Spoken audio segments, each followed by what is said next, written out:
Free. Morning, everybody. Welcome to the House Committee on Government Operations and Military Affairs. It is Thursday, April 20th, and we're here to pick up our conversation about S-17. And I want to welcome the Washington County Sheriff. So would you like to introduce yourself for the record? Absolutely. Good morning, everyone. My name is Mark Poulin. I know most of you from my time here in this building. I am the newly elected Washington County Sheriff. I would like to begin by stating up front, I can speak for almost every newly elected sheriff that we are as upset about some of the things that have happened in the past as everyone else. In a lot of ways, we are more upset because we are better than this. With that said, working for a sheriff's department or being the sheriff is a labor of love. It is different than being any other type of law enforcement officer. I have worked for Montpelier PD, the sheriff's office, and the Capitol PD. And sheriff's departments are strange, they are different, and they're complex. With that said, after watching what happened yesterday, all the testimony and your discussions with the new draft coming, I'm going to defer my majority of my testimony until after we can see that, because I'd like to testify to what is going on currently. With that said, I'm going to give you a little bit of my background because I've been deeply involved with a lot of these moving parts. I did work for the sheriff for almost 15 years. I was third in command of the department before I came here to the Capitol. While I was there, I was in charge of all the details outside of patrol. So I dealt with all the property move outs and restraining orders. I was in charge of the court staff. I was in charge of all the details that made the department money. I was the high bailiff for 10 years. So a lot of the discussion, I have deep, intimate knowledge of how it works. So with that said, if you have questions about that stuff or questions for a new sheriff, I would love to answer those for you at this time, but defer my commentary until after I see the updated version. So how can I help you with that said? Representative Higley, go ahead. Sure, I've got a question. It was spoken to, I believe it was from Senator Norris in regards to his new position as a sheriff right off and how hard it was for him to not be able to, from the time he got elected to the time that he started to serve, look at anything that, went on in the department and all that sort of stuff. So he came into it cold. So I guess I just ask you what you found and if there's any way that we can make that an easier transition for you. So the previous sheriff and I would consider him a friend. He helped me get into law enforcement. We have that kind of relationship. So our transition was about as seamless as you possibly could get. We didn't get into the deep financials leading up to it because I was already aware of it. But anything I needed, he would be there. He would take care of a lot of the transition stuff. I would ask questions. He would answer it. We sat down with the bookkeeper. We worked together to go to the banks to transfer everything over. It was about as seamless as you could possibly hope for. I have kept him on the rolls as a deputy because one, he wants to work, and two, we've kept his state email and his department phone and things of that nature because there's still stuff that pops up that he's getting emails for that, oh, we forgot this, we forgot that. So both of us being reasonable people, it's a team effort and it's been perfect. To improve it, obviously it's not that way with all departments. There isn't any training for a new sheriff. 4 of us recently elected went to the National Sheriff's Institute a couple of weeks ago, which was at the FBI Academy, which is high-level leadership and training for sheriffs specifically. This is on the national level, which doesn't necessarily apply to specifically the Vermont, but that is the only sheriff-specific training available, period. So some kind of training, especially for officers who have not worked for a sheriff's department before, that would be incredibly helpful because the complexities of it, if you come in cold, like the previous sheriff, Sam Hill, came from Barrie City PD, and he told me the story about 3 weeks in, he called his former chief trying to get his job back because he was way in over his head. So some kind of supports that could be put in place, some kind of training, how that would work, not a clue, but that would be incredibly beneficial. I didn't necessarily need that because I'd worked there for a decade and a half. Thank you, Mark. One of the questions that we've had that I think you're touching on is that it really matters who gets elected. And there's a little bit of like a little bit of luck sometimes in terms of just exactly who decides to run for that office and then what they show up with, whether it's, they could have great law enforcement experience and be an absolutely incredible law enforcement officer and maybe not have the financial management skills or the technical skills to do the kind of reporting and some of the requirements that modern law enforcement management requires. And so that supporting and professionalizing and having some supports for the sheriffs is, I think, a theme that you're going to see in the draft that we'll hopefully see from Ledge Council a little later. But Representative Morgan, and then I'll go to you, Representative James. Thank you. Yes, Sheriff. So that training at Quantico, how long was it? Just curious. It was to do Monday through Friday. We were there Sunday to Saturday. But 1 week. Yeah. Just a week. But And extremely long days. is it something you think is transportable to, like, if we put it at our police academy or something? Just, I don't know. It is not. They bring in a few different sheriffs from around the country to act as mentor sheriffs. And it's a national-based program. And they run 3 or 4 sessions a year. Our class size was 25. So it's available for anyone who applies to go. It's just a matter of when you get in, because they try to keep a certain mix of small and large and sheriff's departments in that class. But it's free. It doesn't cost a dime. The feds pay for everything. So anyone who applies can go. So it's just they need to actually do it. So they host you right there at Quantico, house you, everything? Everything. Nice. Turnkey. Okay. No, I'm just curious if it's something we could, anyway, it's something to consider. Thank you. Was your election, were you running against each other, or had he decided He decided Stepping down. with 39-year career, he had had enough. Okay. So I ran unopposed. But for years, everyone assumed I would run for sheriff, and everyone's like, yeah, you're the next sheriff. Well, okay, that might have been the case, but it turns out I was the only one that ran.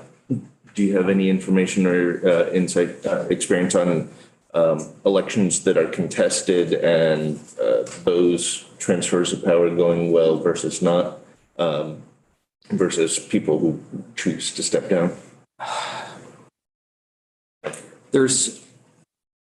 I can only speak to stuff I have heard. I have no direct experience with that because we had no turnover in my department. For the most part, things have always seemed to go well in the last few ones anyways. There was always if it was a contested election, it was lost. There's a little bit of the sour grapes had been there, but for the most part, people were reasonable about it and turned things over. The most recent example in Orange seems to be a bit of an extreme that most I've ever heard in my 20-year career at this point. So for the most part, I think people have been reasonable and it's gone well. Thank you. And just to clarify that it did seem like there were 8 or 9 newly elected sheriffs. 8, Like yes. most of those transitions seemed to go smoothly and without incident. I think the one that you mentioned, if I'm not mistaken, the incoming sheriff announced that they were sort of taking over the administration of the office prior to February 1st, if I remember that story correctly. So I am friends with both the new sheriff and the former sheriff. And they both are, the best I can say, I love them both. They were both in the wrong and they both needed to put on their big boy pants. Fair enough. We will not press you on that. I just want to make sure the committee knew what you were referring to here. Representative for Randolph. Never mind. Yeah, okay. Representative Hango. Thank you. So like the sheriff here, I don't know what's coming in your draft, but I just scribbled a few notes about training that would be really helpful, I think, for new sheriffs. And I'm thinking like 5 different areas. How to interact with various law enforcement and emergency personnel throughout the county and the statewide. Office management procedures for somebody who's never run an office, personnel management for someone who's never overseen personnel before, financial management, working with constituencies and training on outreach, and transition and succession planning for not only someone who is incoming, who do they reach out to, who's been there before, who can help them in their new position, but planning for who they're going to hand off to eventually in the end. Does that cover it, do you think? Anything else you'd like to add? That covers most of it. The financial stuff seems, from my experience, seems to be the most challenging for many because most people come from a PD where you don't have to operate a business. You have your budget, you work your budget, relatively simple. I am on a board of many nonprofits. I'm the president of one right now. Finances were not a problem for me. So, but for many it is. The personnel matters.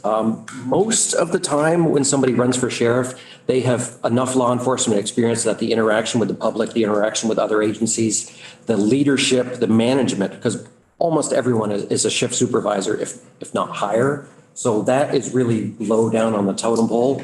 The financial piece and just being able to manage a large business type operation is, there's nothing more important than that, really.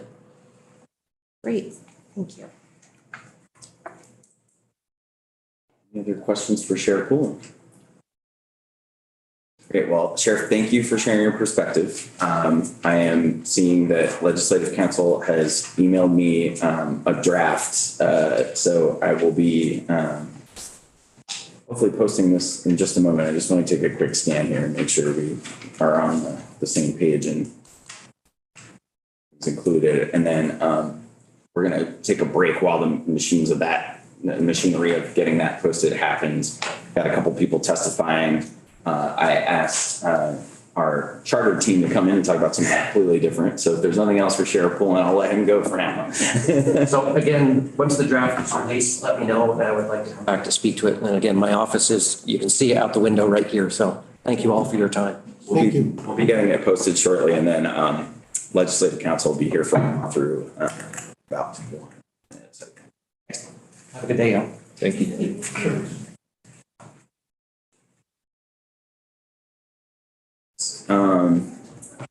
The committee, I wanted to take this time while we're waiting for the S-17 language that I wanted to put through the committee to we've taken a little bit of introductory testimony on a bunch of charters, and there were a couple where things were happening kind of in the background. And so I just wanted us to get on the same page officially with Legislative Council on just kind of planning for, because we're getting, there's a couple of these where communities are really anxious for us to get a bill out, but they needed some work. And I just wanted to make sure I was being realistic about the timeline, and just wanted to kind of coordinate and agenda set a little bit with our fabulous team on charter. So Tucker, if you want to just come up so we can have a little bit of a discussion about just making sure we can prioritize and get some of this work done. And if there's homework for our teams to do, make sure that gets assigned. So the first one I wanted to, so there are two big lengthy charters that we did detailed walkthroughs on. The first one I wanted to talk about was H490, which is the Village of Lyndonville merger with the town of Lyndon. Former Representative Feltus had been coordinating feedback with the town about some of the issues that we brought up in testimony. I had tasked myself with making notes. They were listening along and had very quick responses once I finally got them a memo to most of my questions. So I just want to make sure, Tucker, you have what you needed to make those edits, that they seem to be amenable to most of the edits that we had talked about during the walkthrough. But I have their notes and can get them ready whenever the committee is ready to go. That is fabulous. And there was a question about just making sure that your colleagues that do utility law had looked at the utility related pieces that aren't as familiar to us here. Yes, so I've collaborated with my colleagues, and if they can't get you something because we are all very busy, as you know, then I'll at least get the committee a side-by-side of general law provisions governing electric utilities and what is presented in the Lyndon and Lyndonville Charter. And I know that part of the response from the town and the village was that they borrowed pretty heavily from some existing charter provisions, I think for Stowe, around the Stowe utility. But as we talked about with some of the other charters where they're borrowing text from existing charter language, charter language doesn't get cleaned up very often, and a lot of it is superseded by general law. Some of it's expressly preempted and may be in direct conflict with the statewide provisions or, for example, standards adopted by the Public Utility Commission under authority delegated by the General Assembly. So that's where I would like you to get some background from the experts in the area, because this is all going to be brand new, even though it may be borrowed from other communities. Linden and Lindenville's charter will be seen as a later enacted, more specific delegation of authority than what may have been delegated in the past to other municipalities and subsequently superseded by general law. So that's news to me. That makes me think, as much as they're in a rush to have this be effective, that we need to just make sure we dot our i's and cross our t's, because they didn't just take language from the existing provisions for their local distribution utility. They put together a whole new thing with provisions from other similarly situated communities that run municipal utility. And it may be a combination of both. So they may have taken some of their existing powers, they may have added unique provisions, and they may have borrowed from Stowe, or what is presented as the Stowe powers. Yes, I will make sure that you have that for when you set this on the agenda. You'll have an amendment and you'll have a presentation about general law versus what's presented in the bill. Great. I think maybe something like Wednesday would be good, because that would hopefully give us enough time to get ready for that conversation, make sure we've got something that hopefully we can move on. Okay. Sounds like we know what next steps are there.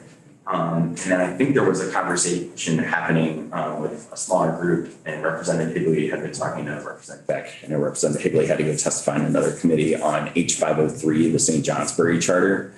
Has anybody who was on that delegation group know what the status is there? So my last check-in with Representative Higley on that a few days ago was he had compiled like a comprehensive list and had sent that to St. Johnsbury's municipal people to review and get a sense and understanding of where their heads were at with the language. So the ball's in motion for them to come in and check that. So I believe Rep. Higley was just waiting to hear back from them. Okay, so I'm not gonna schedule anything on that until we hear something. It didn't sound like there was as much of, I mean, they're doing a rewrite. It's not like they're trying to merge with another town. There isn't something that has this immediate implication. So maybe it's not as crucial that we try to move quickly. And then the last piece that I wanted to talk about, so please help me remind Representatives Morgan and Waters Evans that the two charter changes for the city of Rutland and Berlin, thank you, that those are going to be up for second reading tomorrow. They came out with Ways and Means yesterday. They're on notice today for reading. So I just want to make sure that our reporters of the bills are aware of that. And I think we can probably pick up the 4 Burlington charter changes and move those. The one that I need to schedule some testimony on and make sure we're reminded of what we did with the legal resident voting. We'll probably need a little more testimony on, but the other 3 seem mostly technical, administrative. And that's kind of my summary of our charter work that I think we'll be able to get done by the end of session. So if there's anything else that seems pressing on the charters that we could accomplish in the next couple of weeks, let me know. But those are the ones that I kind of have on my radar, other than the ones we've already passed out of committee. Great. Representative Hooper. May I approach probably a stupid question, since Tyler is here just effervescing with information. Yesterday, while we were doing something, I was just skimming over the Constitution, and with regard to this non-resident building. There was something in there that basically said for certain offices, you have to, if you came from someplace else, you have to be here a year before you get to do certain things. Might have been in the 1787 version or something earlier. I didn't know we had 3 constitutions. Familiar with that? No, Okay. but I can definitely look into it. No, it just, when I was thinking about it before Burlington took the vote on it, I usually think about the person who lives 2 doors down from me who's been here for, well, she's got kids that are 25, so good number of years, still a German citizen. And seems, to be up on everything. Contrast that with somebody, since we are a refugee city, who comes in 2 days registered, takes the oath and starts voting. Not on the same plane. Recall that the Vermont Constitution is going to act as a great restraint on the state offices. And that with the Burlington Charter and with the other non-citizen, all-resident charters that you've seen, those relate to the town offices. And it's a policy choice for the General Assembly to make in designing the qualifications for those local offices about whether there should be, for example, a residency duration requirement built into those qualifications. Under the general law, and it's expressly referenced as a definition for residency in the Burlington Charter, residency is determined by physical presence and an intent to stay in that location. So you have both physical presence, and that could be on election day, and the intent to reside in the location, which is, this testimony actually came up with respect to the Montpelier Charter 3 years ago with non-citizen voting under their charter amendments.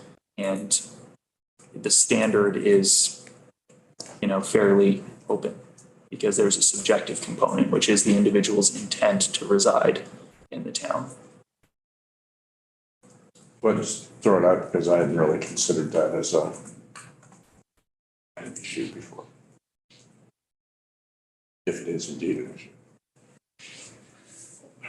We should probably take some testimony and sort of make sure we understand that. I think we've resolved the sort of the constitutional issues, at least the questions around them, from my understanding with the Winooski and Montpelier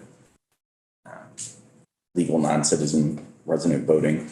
But we should make sure the committee is kind of through that and take testimony on it at some point next week. So what I want to do now, if there are no other questions for Tucker, and I know that he is busy, we kind of have a plan set on that, is take just a 10-minute break. Want to make sure we've got the right language up and posted for our walkthrough of that S17 language. So thank you, Tucker. Really appreciate you coming on short notice and helping us game out next week.